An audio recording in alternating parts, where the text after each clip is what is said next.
here you have to note one point, which is very important. See, till you must be thinking, till then East India Company was there, why the British government had to take over? See, till 1857, even British government was not keen into the affairs of India. They did not realize that India was so resourceful. India was so rich. So British government allowed the East India to come work, East India to trade with our country. But after 1857 revolt, only the British government realized how important India was to them, how profitable was India was to them, how resourceful India was to them. Then they realized that India is not meant for mere trade, but they wanted to occupy the complete administration of India. They wanted to bring entire country into their hold, into their clutches completely, because that resourceful was India. And why they could do that, children? See, you know that India was very resourceful. Plenty of raw materials were available.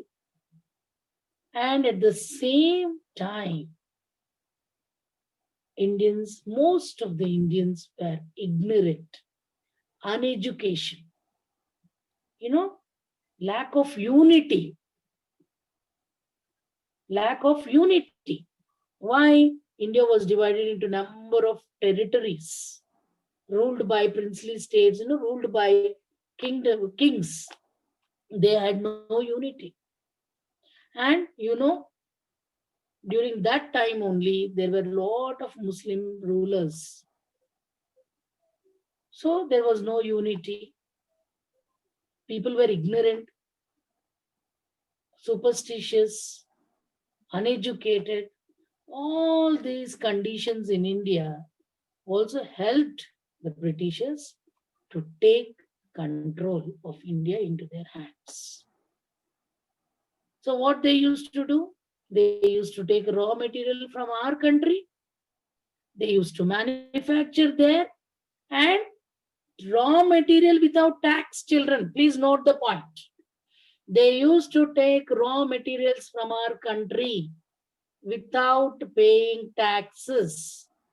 That same raw material they used to make the finished products, and they used to sell to us, they used to sell us at a very high cost.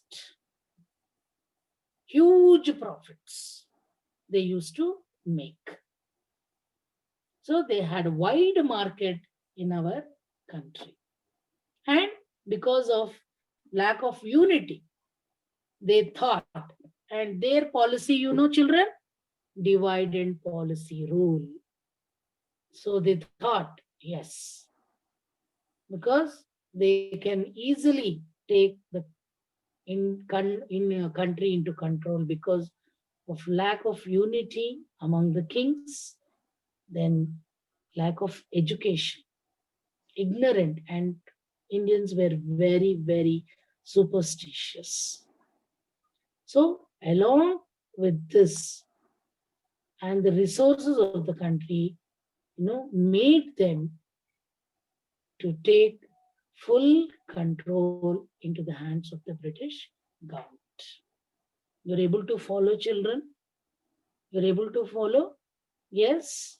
So that made the British government realized, oh, India is not a small country just to leave it to a company called East India Company. No, India is much more. So that made the British government to take control, complete control of our country into their hands. So after this Queen's proclamation, okay, they promised, they assured certain things. Why? Because to calm down the revolt, to calm down the Indians, to calm down the people, to calm down the kings of the princely states. First, to bring under control. No doubt revolt failed, but it gave a turning point. People started thinking that British rule is not suitable for our country. So that alerted the British government so to subside. See, when a child is plays tantrums, when the child is cranky, first to calm down the child, mother will give him first offer him some chocolate. The mother will offer him what he likes, something to make to calm down, to cool down, so that the child will listen to mother. In the same way, even the British government first they know that people are furious. They started revolt. First, to calm down, Queen Victoria promised that your rights will be protected. You will be given freedom. You will be into the Indian Council. Yes, Indians will be there in the council. So pacified the people. But people realized with 1857 revolt that British rule, was not suitable for us. That is how, with this 1857 revolt, paved way to nationalism in India. Then that freedom of oneness, that national consciousness that no, somebody should not rule our country. That kind of consciousness developed among the people after 1857 revolt. That is why it is considered to be most remarkable turning point. Yet it failed. Yet, though it failed, it created that consciousness that no, they are not right people. Their government is not the right government for us. So that paved way to the nationalist movement in India that created a feeling of oneness among the Indians. That's how it that led to the formation of the Indian National Congress. From there, the nationalist movement has started. So the nationalist movement, you can study. See, just like Indian history, you can study, ancient history, medieval history and modern history. The nationalist movement can be studied in three phases, children. Okay, in three phases, you can study the nationalist movement. That is, the first phase is the moderate period. We call it as moderate period. That is 1885 to 1905. Then extremist period, 1905 to 1920.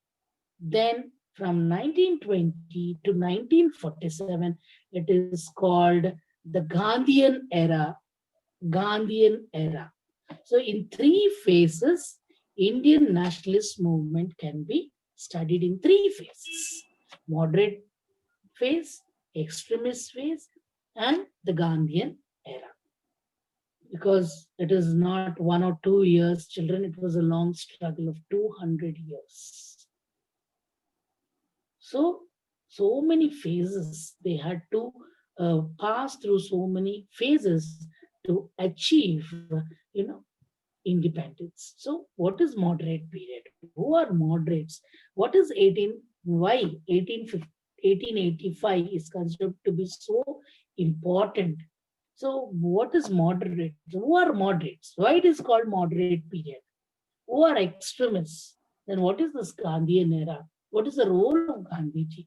How this nationalist movement was taken forward in different phases by different people, and what is the role of the viceroys? What are the important events that have taken place during every phase is very, very important. So I'll just prepare a small, chronological order is very, very important. Very important.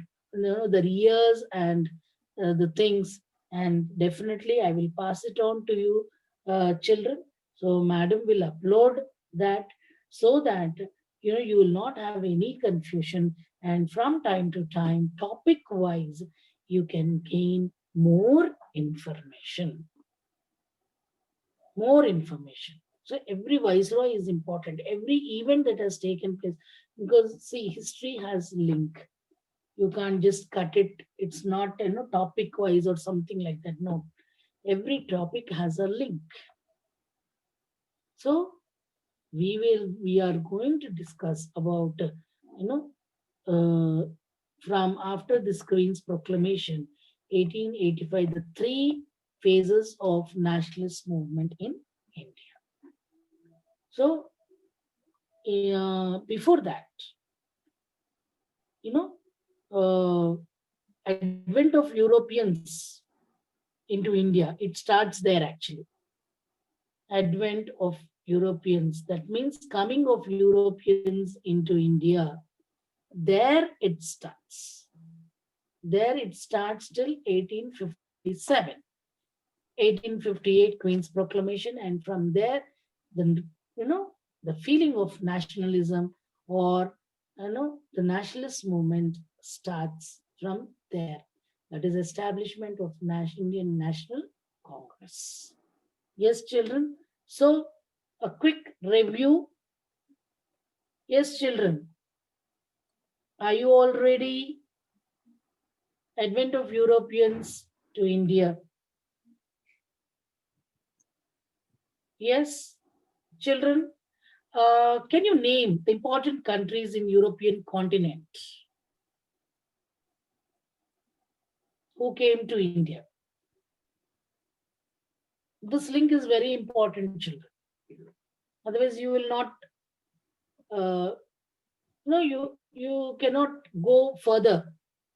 All this plays a very important role till 1947. Can you name the countries? What made? Okay, see, what made Vasco da Gama? I hope you know who is Vasco da Gama.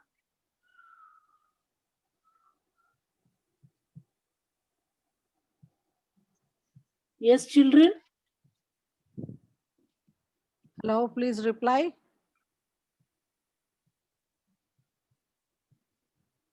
Who found sea route to India? Very good.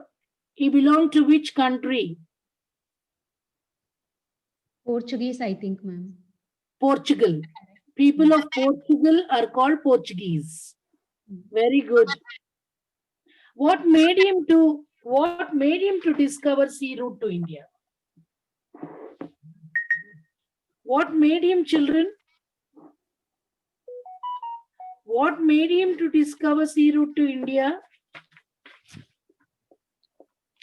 Anuradha ma'am, you can give them few topics which they can read and come back to the next class of yours. Fine. Yeah. Yes, ma'am. You can, so today wind up your class for today with some Fine. homework for them. Okay. Yeah. I want them to go through the advent of Europeans into India, ma'am. Okay. What made Europeans to come into India? What made them? What made Portuguese to advent sea route to India? Why? There was already a route. Actually, I don't want to tell them. I just want them to understand. Explore and find out and tell. I want them to explore. When already they had a route, what made Portuguese, people of Portugal, to find out a sea route to India? Why? What made them? And who entered into India first? Who followed next? And what it is, I want them to understand. I want them to explore. I'm always there to help them. I'm always there to support them. But I want them to understand. Yes, children, will you? Yes, ma'am. Very good. A small seminar. Each one has to speak. Okay, children. First 5 minutes in my next class. All 5 of you will be given one minute to speak about the advent of Europeans. The first 5 minutes, I'm telling you, first 5 minutes, the seminar will be there. Everyone, each one of you will speak 1 minute on that. And then we will continue the class after the screen's proclamation, how this spirit of nationalism has started and formation of Indian National Congress also. Right, children? Stay blessed. Thank you, Stay ma'am. blessed. Yeah, thank you. Festival. Thank you so much. And children, one more thing, you have 1 week is a big time. Whatever points I have discussed, you please try to explore. You have any doubts, you can get back to me. Next week, first 5 minutes will be your seminar. The next 5 minutes will be doubt session. And then the next, we will continue the class. Right, children? Right? Thank you very much, Anuradha Madam. You have enlightened them about the first War of Independence. We are very grateful to you. Next